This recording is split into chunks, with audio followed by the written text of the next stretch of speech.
Why do they tax when they can just print it all? Ask MMT inflationists and they'll say we tax to punish the bad people who have too much money. Ask most economics professors who lean left and they'll say taxes lower inflation since they drain private spending so it doesn't compete with the government.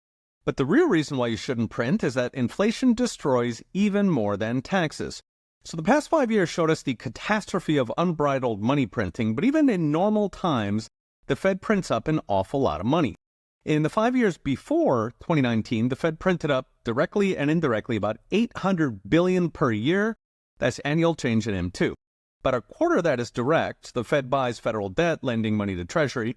The other 3/4, about $600 billion, is created by commercial banks who magic up the money every time you borrow it. Now, studies have shown that $1 in inflation destroys about $1 in GDP via reduced incentives to build and work. This does beat taxes, which destroy about $2 to $3 per dollar collected. But spot the problem. Printing $800 billion only raised $200 for Treasury. The rest was gobbled up by Wall Street loans. That means to get the same amount from inflation, you'd have to destroy 4 times as much.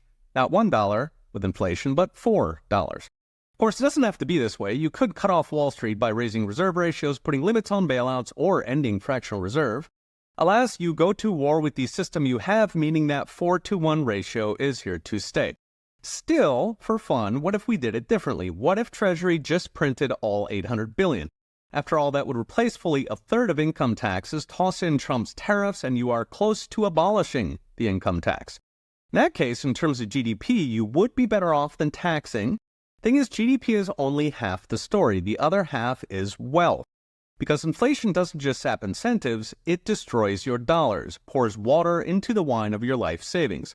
To illustrate, Americans own about $31 trillion in bank deposits and bonds. A bond is essentially a dollar with an interest rate, along with $3 trillion in pensions that are not adjusted for inflation. Set that against $13 trillion in mortgages where you actually make money with inflation, your mortgage melts away, and it nets out to $21 trillion in dollar exposure for Americans, meaning a 1% rise in inflation effectively destroys 1% of that, about $200 billion in wealth. So add that to the $1 GDP hit, and you're costing about $2 in output and wealth for every dollar printed. Multiply that by 4 for Wall Street cut, and you are at $8 compared to 2 to 3 for taxes. So yes, you can replace taxes with printing, but you'll destroy even more, and so long as Wall Street's getting its 3/4 share, you will destroy a lot more. So what's next? Brought to you by Unchained.com. Whether the government taxes or inflates, the common thread is that it destroys much more than it takes. Toss in the stupid crap it blows the money on. I mentioned in a previous video how $1 in bureaucrat salary destroys $158 in production, and it can really add up.